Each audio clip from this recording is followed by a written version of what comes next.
The story begins inside a prison, where a dangerous inmate named Dominic orders the killing of another prisoner. Afterward, the authorities decide to transfer Dominic and his crew to a different prison. During the transport, however, they overpower the officers, kill them, and escape. Disguised in police uniforms, they stop a passing car carrying a father and his 2 young children. Without hesitation, they kill all 3, steal the vehicle, and continue toward their next destination. Meanwhile, we meet 13-year-old Becky, who is spending the weekend with her father, Jeff, at their lake house. The drive is almost silent. A year earlier, Becky lost her mother to cancer, and ever since then, she has struggled to move on. Whenever she misses her mom, she watches old family videos to comfort herself, but the loss has also created a growing distance between her and her father. When they arrive at the cabin deep in the woods, Jeff reveals that he has decided not to sell the property after all. Becky is quietly relieved because the place holds so many memories of her mother. Her happiness doesn't last long, though,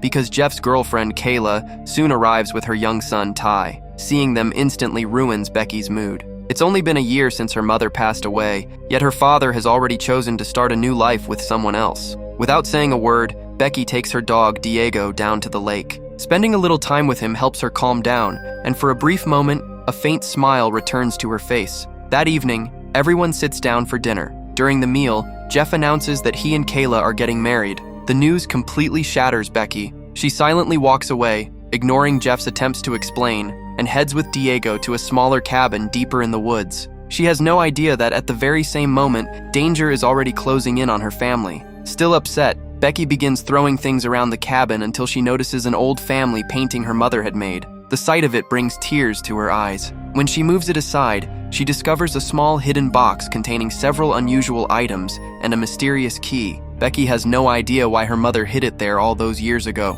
Back at the main house, the doorbell rings. Jeff answers it and finds Dominic standing outside. Dominic claims he's searching for his lost dog, but something about his story immediately feels suspicious. Jeff tells him to leave, but before he can react, Apex grabs him from behind and restrains him. Kayla quickly reaches for her phone to call the police, but Apex smashes it before she can make the call. Unlike the rest of the gang, however, he still shows a trace of compassion and quietly tells Kayla to take her son and leave. Unfortunately, luck isn't on their side. The moment she steps outside, Cole and Hammond block her path. When Cole asks where she's going, Ty accidentally blurts out that they're going to get Becky. Suspicious, Cole asks who Becky is, but Kayla quickly lies and says Becky is their dog. Just then, Diego comes running toward them, barking. Without a second thought, Cole shoots him, then drags Kayla and Ty back inside. The gunshot immediately puts Becky on alert. Realizing her family is in danger, she quietly leaves the cabin and makes her way back through the bushes. But the moment she looks through the window,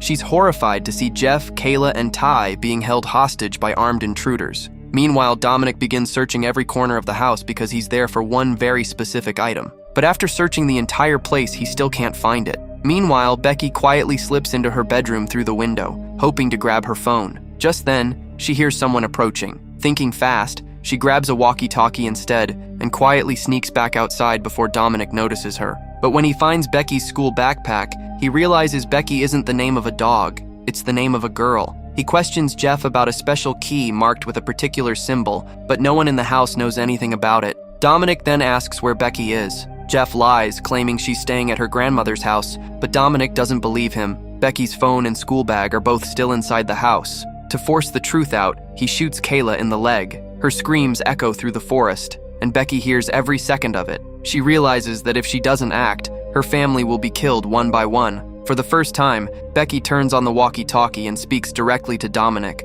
bluffing that she's already called the police. Dominic immediately calls her bluff, reminding her that her phone is already in his possession and that there's no one living within miles who could help her. He also knows a walkie-talkie's range is limited, meaning she's hiding somewhere nearby. He drags Jeff outside and tells Becky over the radio that if she wants to save her father's life, she must come out and hand over the box hidden in the basement. But Becky accidentally blurts out that she doesn't have the key. That single mistake tells Dominic everything. He never mentioned a key, so now he's certain Becky has it. To force her out, Dominic presses a red-hot metal rod against Jeff. Unable to bear her father's screams any longer, Becky decides to come out with the key. Jeff desperately keeps telling her to run instead. Becky turns and sprints toward the smaller cabin to retrieve it, but at that very moment, Jeff breaks free from his restraints and attacks Dominic and Apex. He tries to escape while shouting at the top of his lungs, "Becky, run! Get out of here and call the police!" Before he can get away, Dominic shoots him from behind. Jeff collapses right in front of Becky's eyes. Watching her father die leaves Becky screaming in horror.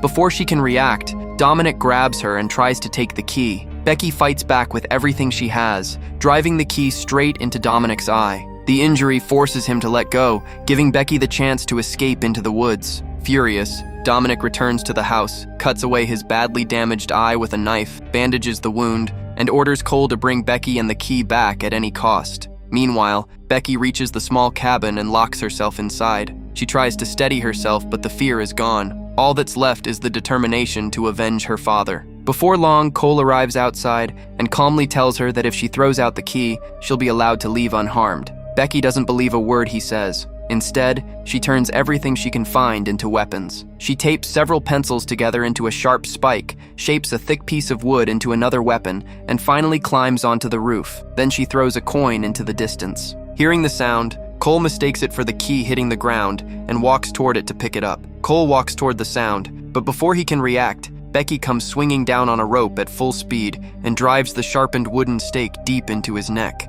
Cole screams in agony, but Becky doesn't stop. She repeatedly stabs him in the neck with the sharpened bundle of pencils before forcing the wooden stake into his chest, killing him, but her fight is far from over. She throws Cole's walkie-talkie onto the roof of the cabin and warns Dominic over the radio. "I killed Cole. Now it's your turn." Enraged, Dominic immediately sends his remaining partner, Hammond, to hunt her down. Meanwhile, Becky reaches the edge of the lake and prepares another trap. She deliberately lets Hammond spot her, drawing him onto a wooden bridge. What he doesn't realize is that Becky has already rigged it. She has stretched a heavy fishing line tightly across the bridge and placed a wooden board covered with nails beneath it. As Hammond charges after her, his foot catches the line, sending him crashing onto the nail-covered board. The spikes drive into his body, leaving him struggling to break free. Before he can recover, Becky attacks him with another wooden plank, repeatedly striking his bald head until he falls into the river. Hammond can't swim. Becky immediately starts a nearby boat and drives straight toward him.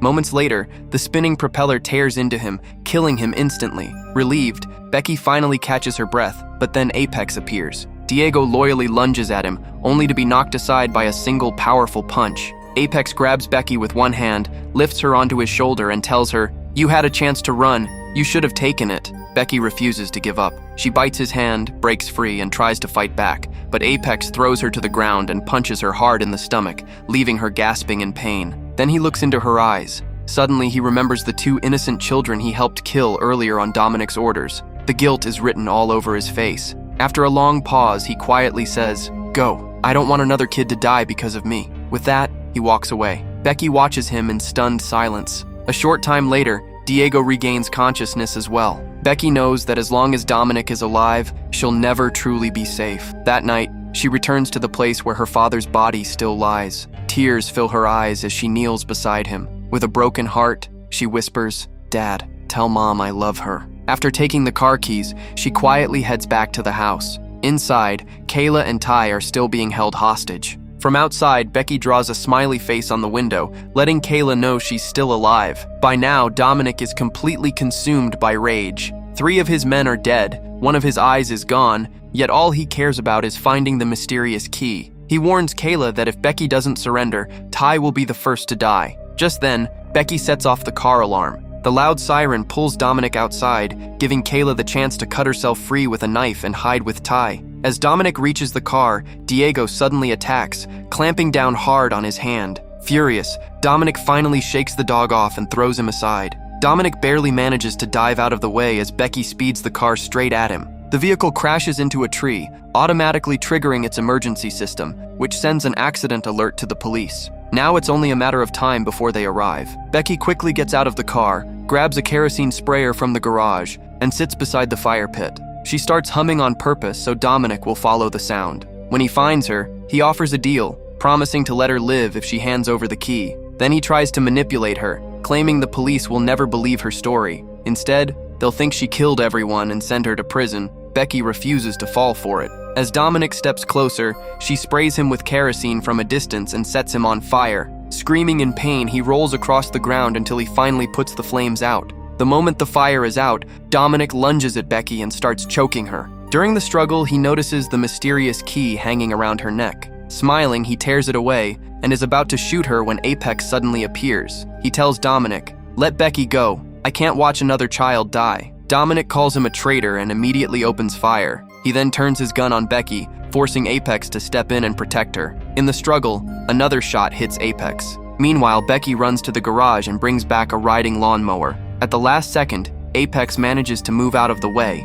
but Dominic isn't as lucky. Becky drives the mower straight over him, and its spinning blades fatally strike his head, killing him instantly. Badly wounded, Apex looks at Becky and says, "I'm sorry, I couldn't save your father." Becky says nothing. She quietly picks up a gun from the ground and shoots Apex, ending his life as well. After finally avenging her father, Becky breaks down in tears. She has lost both of her parents and is now completely alone. She then walks over to Dominic's body and takes the mysterious key from around his neck. So many lives were lost because of that tiny key, yet whatever secret it held died with Dominic. A short time later, Kayla and Ty join Becky, and soon after, the police arrive. The officers ask if she killed everyone, but Becky never gives them a direct answer. She simply says she doesn't remember anything and keeps the truth about the mysterious key to herself. Although the police strongly suspect Becky was responsible, they can't find any evidence to prove it, so she's eventually released. The movie ends by showing that sometimes unimaginable circumstances